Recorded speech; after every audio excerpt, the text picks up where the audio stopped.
Там нас видно. Вот на экране. Можно, кстати, еще поехать посмотреть холостяцкую конуру. Ой, рука устала. Вот так. Я пыталась тот дом снять, а ты же его снимаешь. Только главное ровно держать, у меня с этим бывают проблемы.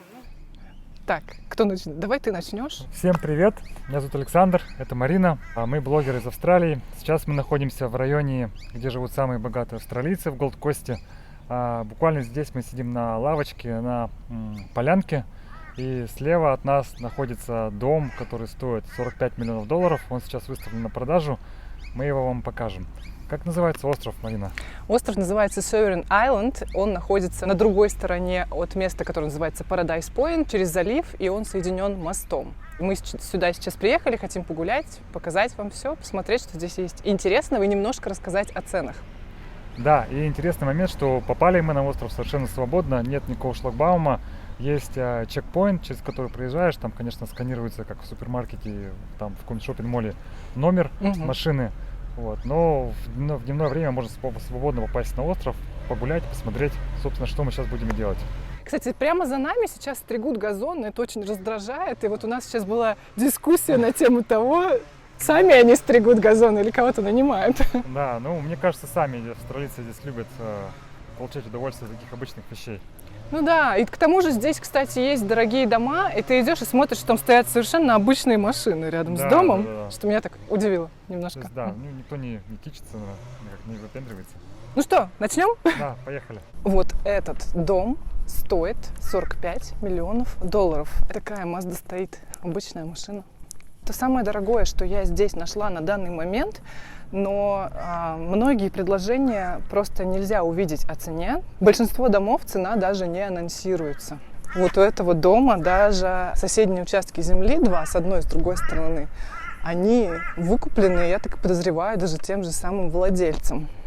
И вот этот залив, это уже, можно сказать, океан, но на самом деле океан отделен еще вон тем островом.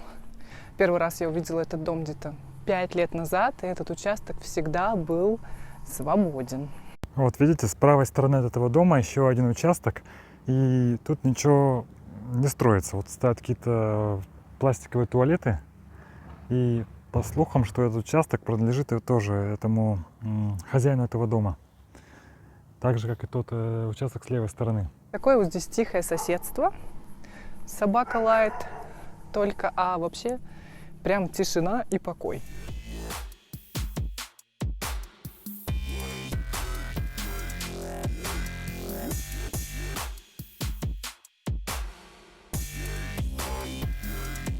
Слушай, у меня такой вопрос. Если нас спросят, что мы тут делаем? Мы просто блогеры, приехали поснимать видео. Красивый район. Красивый район, да. Идем, рассказываем какую-нибудь историю, снимаем себя, никого не трогаем. Да. Все в таком духе. Мы вообще никакого злого умысла нет. Мы просто сейчас там так снимали этот дом, прямо такие встали перед ним. Я думаю, блин, у них там, наверное, камеры, и нас прекрасно видно. Ну, видно, мы же не пересекаем, как границы, не переходим на чужую. Ну да, в принципе. Вот там вот парк. Мне нравятся точки эти все. Да. The Lighthouse. Такой он прям какой-то интересный стиль у него. Мне кажется, сам этот весь остров можно минут за 40, наверное, пешком обойти. Если взять вот эти все ответвления. Ну да, наверное. Есть такие лабиринты вообще, как они ориентируются. Ну да. У меня вообще такое ощущение, вот я когда на карту смотрю, ты, может, знаешь, в общем, кажется, что этот остров сделан искусственно. Ну да, естественно, это все каналы нарыты, там насыпано все. Да, потому что даже вот форма самого острова, она такая, как, не знаю, как цветок какой-то или что-то такое. Да. Вот этот прикольный домик Вита Таласа. Зацените, ребята, это прям какая-то Санта-Барбара. Вилла Таласа. Ты говоришь Санта-Барбара? Да, прямо как из сериала Санта-Барбара, эти арки. Правда, кстати, похоже. Я почему помню, потому что у меня бабушка любила этот сериал, и я смотрел вместе с ней. Смотрите, ребята, а это буш-терки, вообще обычная такая птица, никто не ест. Как голуби, короче говоря, в России. Очень везде, в любых парках можно ее встретить. Я не знаю, питается ли кто-нибудь. Наверное, питоны питаются. Она даже летать может, нифига себе.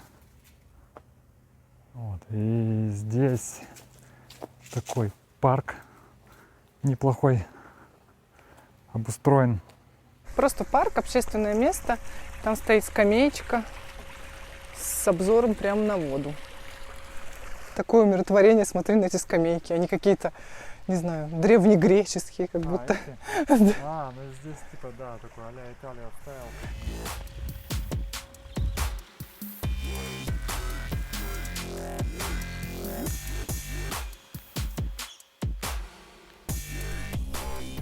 В конце рабочего дня на стройке, весь день работал, приходишь вот сюда, вот с таким вот чудесным видом, сидишь на этой скамеечке с бутылочкой пива, смотришь на свою яхту, припаркованную там неподалеку, и думаешь, а нахрена мне работать на стройке?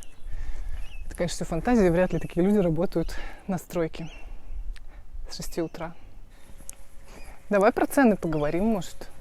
Я не знаю, что про цены. Я могу просто поучаствовать в Постой в кадре.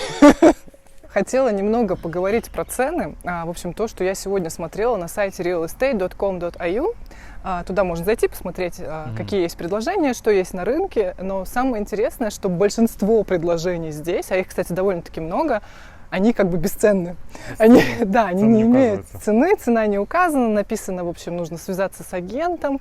На некоторых написано, что принимается лучшее предложение, но на некоторые дома цена стоит, и там указано, например, дом от 4 миллионов, или там от 3,5 миллионов начинаются предложения. Ну и типа они устраивают аукцион, кто больше. Аукцион, да, кто больше даст. И вот как раз там я увидела вот этот дом за 45 миллионов. Потом еще один интересный дом за 7 миллионов. Кстати, надо посмотреть, где он находится. Может быть, потом туда подъедем, тоже поснимаем. Да, там свой домашний кинотеатр. Но он такой попроще, чем тот, в котором мы сейчас были. Ну, как бы разный стиль, кому, да, что больше нравится. Еще про один дом интересный узнала, что какой-то мужик купил себе дом, типа такая холостяцкая конура, она прям там так было и написано Men's Cave, и он, значит, там в подвале у себя обустроил просто домашний кинотеатр, клуб, дискотека, караоке, бильярд, все звукоизолировал, чтобы никто не мешал, он там еще на каких-то музыкальных инструментах. Нету комнаты в духе этого Гориана Грея. 50 оттенков серого. Да, 50 оттенков серого. Там про это не было сказано. Да, есть такая секретная комната. Наверное. Там было написано, что дом сейчас на рынке стоит 2,9 миллионов. Но я когда открыла сайт Real Estate, там этого дома уже не было. Возможно, купили. Возможно, там и была такая комната. Я так понимаю, что для этого района 3 миллиона не такая же большая стоимость. Да, потом, когда начинаешь смотреть, такой 4, 5, там земля в некоторых местах, вот только земля стоит 4 миллиона. Самое интересное, что все вот эти участки еще так понатыканы друг с другом прямо рядом, и как бы никакой прайваси нет. Ты вроде такие бабки платишь, да, а, блин, вот они соседи, да. Это единственное, вот этот большой участок, они, походу, купили, может быть, вот эти два рядом, потому что... Чтобы заизолироваться. Да, потому что рядом с ними прям никого нет, и такой большой. Ну, у них еще там большая территория, могут себе позволить. Я вспомнил один момент, в Перте тоже, я жил в Перте некоторое время. И там много других домов, но они все такие исторические, деревянные. Там был один дом, площадь вокруг него где-то было почти 2 квадратных километра. О. Да. Деревянный? Сейчас, погоди. Да, деревянный дом, исторический там. И он там многоэтажный, его продавали за 50 миллионов несколько лет. Вот. Но у меня ощущение было, что его никогда не продадут за эти деньги, потому что Перт не такое уж желанное место, где может быть дом исторический, деревянный, за ним ухода дофига нужно было бы. А потом ты перестал следить просто за судьбой этого дома, да, наверное? И плюс еще земля, еще 2 километра квадратных. Что с ним делать? Мне кажется, может быть, его кто-нибудь и купил бы за полцены, и потом просто землю бы распилили бы на куски. Как девелопмент, да, сделали, да. И продали бы там по 6 кусков. Да. Все, пойдем дальше?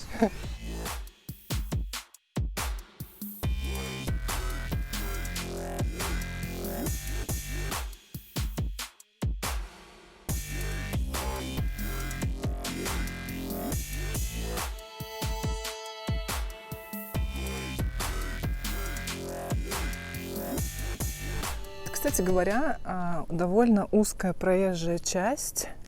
Вот практически тут комфортно место именно на одну машину. И вот эти две как пешеходные дорожки. Но так как места немного, здесь еще паркуются машины, людям практически негде идти. Либо если там идут люди, значит у машин, которые пытаются разъехаться, проблема. В общем, у меня претензия.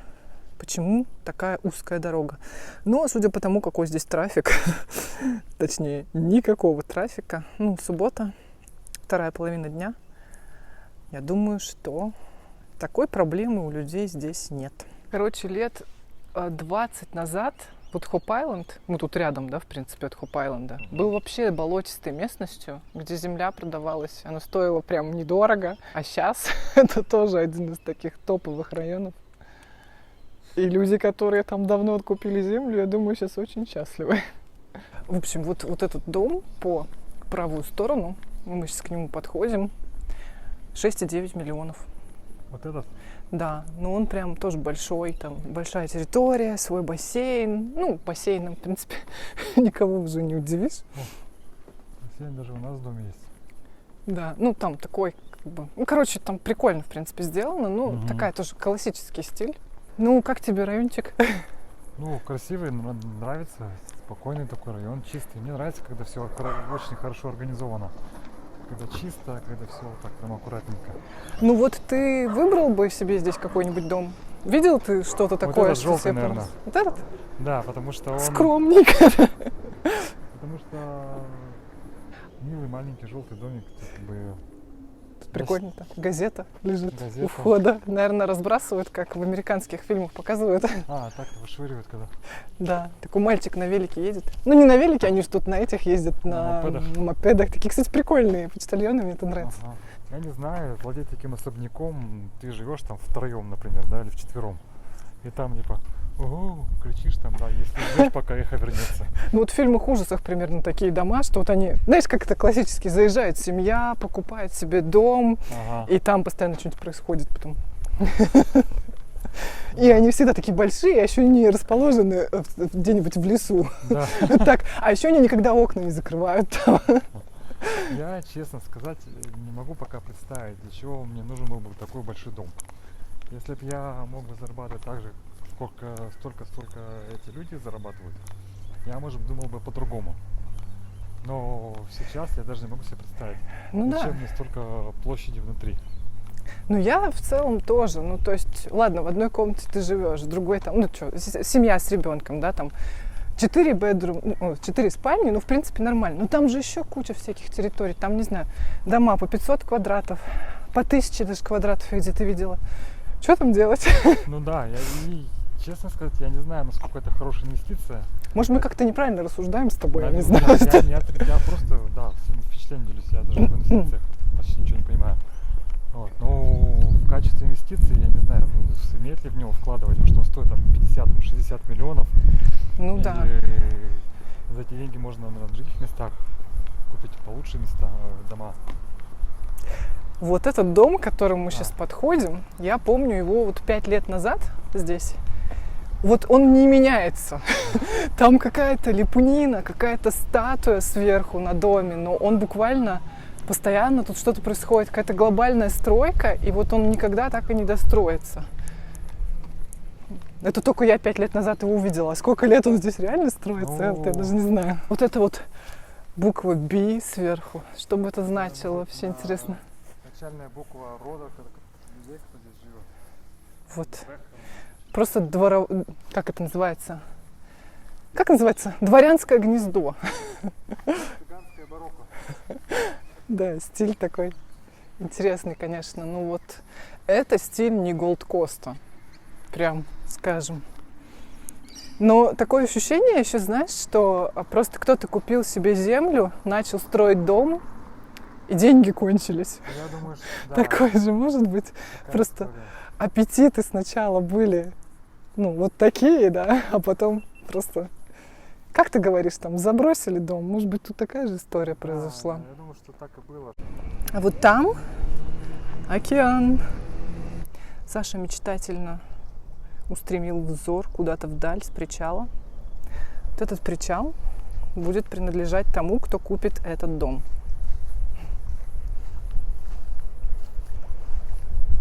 Такой уровень воды здесь. Пока сюда можно зайти. Пока это не private property. Ты выходишь на пирс, у тебя есть яхта. паркуешь, припаркованная, ты на нее садишься и уплываешь куда-то туда. Туда, в закат. Да, в закат. Точнее, кстати, рассвет с океан. той стороны, закат с другой. Ну да, не, я могу себе представить. Вот этот причал будет чей-то скоро. А, ну да. Может, не скоро. Ничья. Не, ну видишь, пока же нет, доступ не запрещен, поэтому, наверное, она пока ничья. Пока она общественная. Да. О, кстати, видите, с обратной стороны там тоже какой-то римская цыганская барокко налеплено. Я не знаю, как это называть. Прикольно заглядывать в чужие окна и дворы. Честно вам скажу, я пока не нашла дома, который бы покорил мое сердце, который я бы прям вот сказала, это какой-то шедевр архитектуры. Здесь как бы кто во что горазд, кто-то придерживается классики, кто-то уходит, да, в какие-то совершенно причудливые формы. Есть и, в принципе, дома в минималистичном стиле, есть дома, которые просто на какие-то коробки похожи. Ну, может, я придираюсь, но я пока не готова потратить 5 миллионов долларов на дома, которые мне даже не сильно нравятся внешне. И я, конечно, никого не хочу обидеть. Может быть, проблема в том, что у меня просто нету 5 миллионов долларов. Но, тем не менее, говорю вам честно, пока я не нашла то, что мне действительно понравилось. Я просто хотела рассказать, что вот дом, который мы сейчас хотим поснимать, напротив, вот он там находится. Короче, там как раз живет холостяк. Ну, в смысле, жил холостяк, который... А мы уже про это говорили ведь, да? Я уже забыла. Отходи. Короче, ничего особенного. Дом с виду такая коробочка. Просто. Там окно открыто. Там, наверное, кто-то есть.